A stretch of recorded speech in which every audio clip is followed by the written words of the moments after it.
Hello everybody. We're going to talk about Christopher Columbus craft. On your screen in this photo, these are the 3 Apollo 11 astronauts, well known, and the flight crew director. On the right there is Christopher C. Craft, Jr. Now he's still alive. I just checked on Wikipedia, and as of September, updated 2 months ago, he's 93 now. But I just noticed something. This is how, when you're a truther and a researcher, you come up with topics to put on your channel automatically just by stumbling over things. And this is something I just stumbled over yesterday evening, and I have just been pulling up some web pages and doing some research. And some of these things are so uncanny, you cannot make them up. Let me show you. Alright, if you saw the last video I just put up, I was at Nassau Bay and I had my Nikon camera and I zoomed in on Kima and was looking for curvature for flat Earth over 3.2 miles with my zoom lens. Then when I came back to the house, I had this map open where I found the Hilton and measured that distance. And right next to it is the Johnson Space Center. Now, my house is within this frame as well. I'm not going to show you where, but or maybe slightly outside of it. I hid the blue dot. My father worked at Johnson Space Center, so I went to go look at the street map. This just out of curiosity. I thought maybe Johnson Space Center was laid out in some esoteric fashion and has roads that make symbols, just like Washington, D.C. or Paris, France. You know, I've done a lot of research on that. There are cities in Canada, cities all over the world, especially Europe, and the cathedrals that have symbolism for the 7 chakras and the colors and the platonic solids. If you're into all that, you know what I'm talking about. But like Secrets in Plain Sight, I think it's called. There was a series on YouTube, still is. So I thought, hey, let me just look at the road map there on the Space Center, NASA Johnson Space Center, and let's see if there's any symbols. So I zoomed in on it like this, and I automatically went in to see where Mission Control is. So I started to roll up this way. I know it's this brown top building right here. So this is building 31. For the people who work there, they don't call it Mission Control, it's building 31. My father worked in building 31. When Tom Hanks went there to research for his role in the movie Apollo 13, he got his badge from my father in his office. Now, NASA has built a new Mission Control. This is building 30. And the namesake of this building, I just noticed as I'm looking on this map, I'm like, I didn't know they'd called that the Christopher C. Craft Jr. Mission Control Center. And immediately that name, Christopher C. Craft Jr., it's rung a bell because I grew up around here. And I knew when I was a kid, NASA astronauts and Apollo engineers, Gemini engineers, people who ran STS. And that name rang a bell because he was the director at the Center of the Flight Crews when I was a kid and really into NASA. I really wanted to be an astronaut. But now, as an older person, having done esoteric study and into names and numerology and things, look at the name.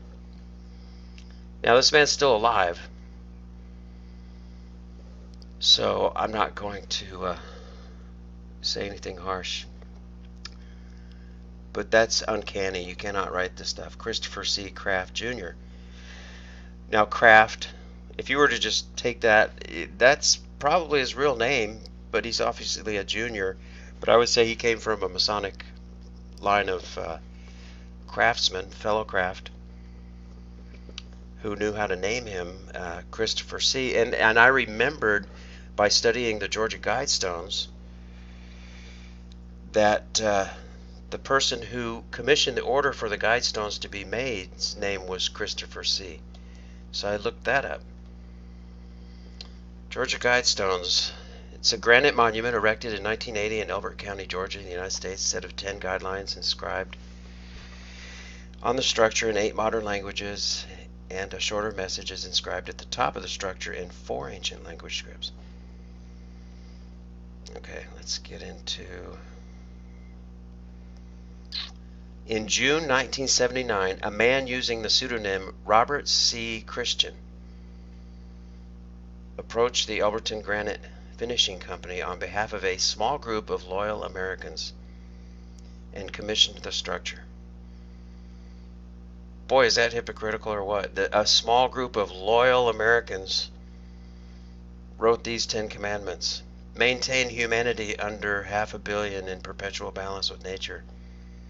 Guide reproduction wisely, improving fitness and diversity. Unite humanity with a living new language. Rule passion, faith, tradition, and all things with tempered reason. Protect people and nations with fair laws and just courts.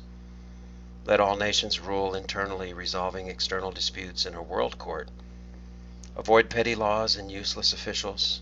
Balance personal rights with social duties. Truth, beauty, love, seeking harmony with the infinite. Be not a cancer on the earth. Leave room for nature. Leave room for nature. Okay. So I'm not saying that he commissioned for the Georgia Guidestones to be built, but it's just uncanny. This is the guy who was the first flight director, flight manager of NASA before it was even called NASA. It was called NACA. All right, let's switch screens here. Here's a story from the JSC NASA.gov website. This is the naming ceremony for the new Christopher C. Kraft Jr. Mission Control Center. He spoke from the same pulpit that Kennedy spoke from in 1962, announcing his challenge to put a man on the moon. There's Building 30. That's what it looks like now. Okay. Now, there he is, speaking from the podium that Kennedy spoke from, okay? Kennedy died on what street?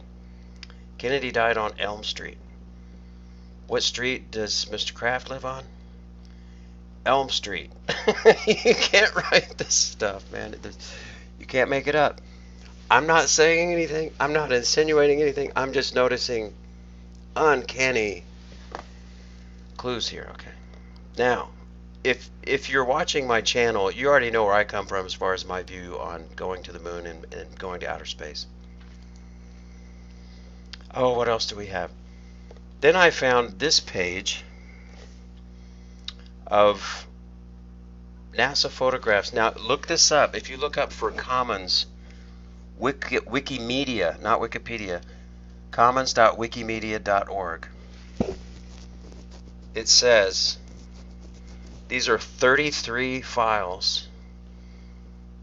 These are all 33 pictures of Christopher C. Kraft Jr. working at NASA.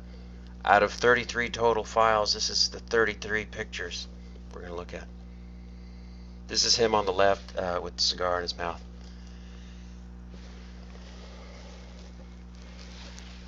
This is from the left foreground, Dr. Maxim Fage, MSc Director of Engineering and Development. You have several people from DOD and other acronyms that don't. Can you imagine smoking a cigar and work now? This is the picture with Buzz Aldrin, Michael Collins, and Neil Armstrong.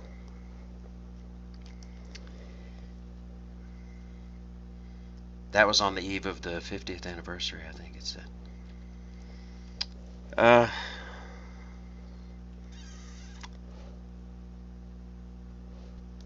This is him at the director console. In 1972, NASA officials gathered around a console at the Mission Operations Control Room in the Mission Control Center prior to the making of a decision whether to land Apollo 16 on the moon or to abort the landing.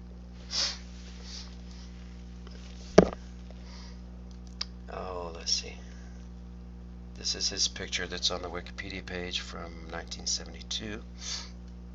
Now, he served as the director of Johnson Space Center from January 72 to August of 1982.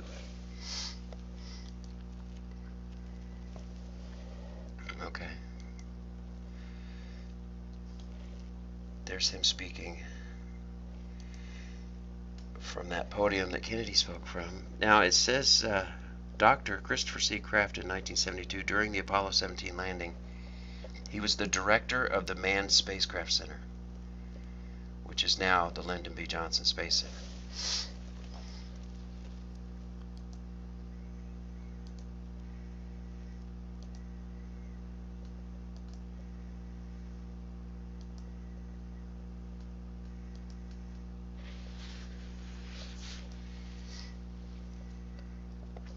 Let me go back. His middle name, Christopher C. Kraft, his middle name is what? It's Columbus. You cannot make this, you can't write a better script, God. Christopher Columbus Kraft with a K. Okay, if you're doing your research, you know what I'm pointing at, I'm showing you. I'm not going to say it. Okay. This is the guy who handpicked the flight crews for the Mercury and Gemini missions and planned the first manned mission, which became Apollo 1. That's just a reverse image of the first image. So there's 33 images, but one or two of them are reversed. So they had to reverse at least one to get to 33. I'm not going to say anything about that. Now, if you go to look at the Christopher Columbus, Chris Kraft, American aerospace engineer, retired NASA engineer who was instrumental in establishing the agency's mission control operation. Following his graduation from Virginia Tech, Kraft was hired by the National Advisory Committee for Aeronautics, the predecessor organization for the National Aeronautics and Space Administration. He worked for over a decade in aeronautical research before being asked in '58 to join the Space Task Group, a small team entrusted with the responsibility of putting America's first man in space. Assigned to the Flight Operations Division, Kraft became NASA's first flight director. He was on duty during such historic missions as America's first manned space flight, first manned orbital flight, and first spacewalk. Spacewalks. Let's see. Let's get to something interesting here. On graduation, Kraft accepted a job with the Chance Vought Aircraft Company in Connecticut.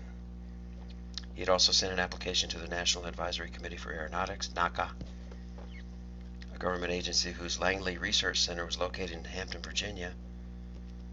Kraft considered it to be too close. This is where my stepfather worked, by the way, who now lives 2 miles away from me, and retired also from working at NASA his entire life when it came here. So I need to ask him next week when I see him. So did you know Chris Kraft? They're about the same age too. I think Chris Kraft's a few years older. Flight director. 57, the Russian flight of Sputnik prompted the United States to accelerate its fledgling space program. On July 29, '58, President Eisenhower signed NASA, which established NASA and subsumed NACA within this newly created organization.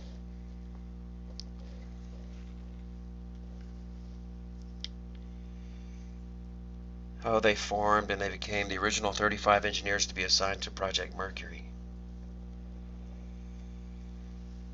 One of my family friends' father was in that 35 engineer group that started Mercury. He came from JPL.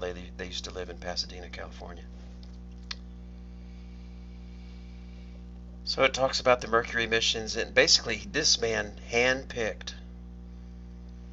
just about every astronaut and the following 3 flight directors for NASA that ran the controls in mission control. And he is known as the mentor. With the beginning of the Apollo program, Kraft expected to return to his role in mission control. He would have been lead flight director on the first manned Apollo mission, later known as Apollo 1, which was scheduled to launch in early '67. However, on January '67, the 3 crew members were killed in a fire during a countdown test on the pad. At the time of the fire, Kraft was in mission control, but under the circumstances, there was little he could do.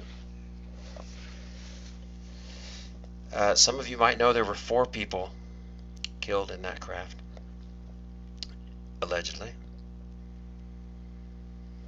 The Apollo missions. On Christmas Eve in '68, Apollo 8 went into orbit around the moon. Only 10 years earlier, Kraft had joined Gilruth's newly founded Space Task Group. This guy was part of the task group that set it all up.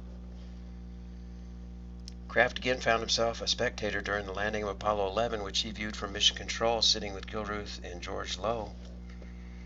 He played a more active role in events during the unfolding of the Apollo 13 crisis, called into mission control by Gene Kranz almost immediately after the accident.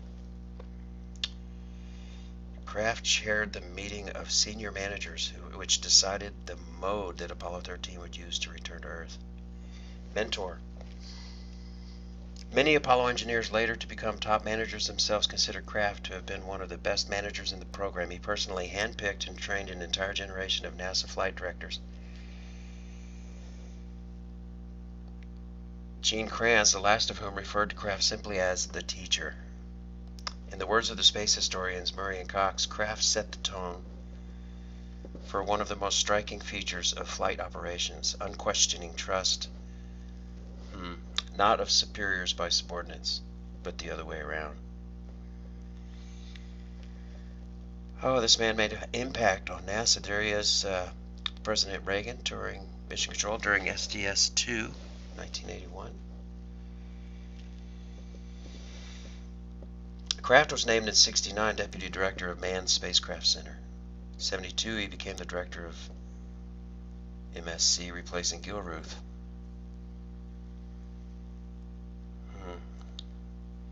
Kraft was eligible to retire in early '80s, but he chose not to take the option. He remained as the center director in the status of a re-employed annuitant consultant. I might interject here. My father was also a consultant, because when he retired was about the same time, a little later, in the early '90s. He kept getting called back to NASA whenever they would have an STS mission, because they had an antiquated proprietary computer system in mission control that only he knew how to work through the glitches on. And he kept getting called back. After a while, he got irritated because he was exceeding his retirement income limit, and he was going to lose his his retirement checks. You know, if you make too much money after you retire, you go back off of retirement back into working full time. And so he said, I can't come out anymore and help you. They're going to take away my Social Security and put everything on hold. So, did we go over that? We hit the map, Georgia Guidestones, mission control pictures. This ceremony was in 2007, when the new Building 30 was named after him. And he lives on Elm Street. And there's 33 files about him. Now, isn't that interesting, folks? I just thought I'd share that with you. Just so if you want to know who started Flight Command, Mission Control, who set the precedent, who was the teacher, who handpicked all of the other flight directors, the next 3 after him, taught them everything they needed to know, it's Christopher Columbus Kraft, Jr. Thank you for coming to Plain Mundane Show. I'm Alex Aquarius. Please hit like, subscribe, ring the bell for notifications. Enjoy your day. I'm out.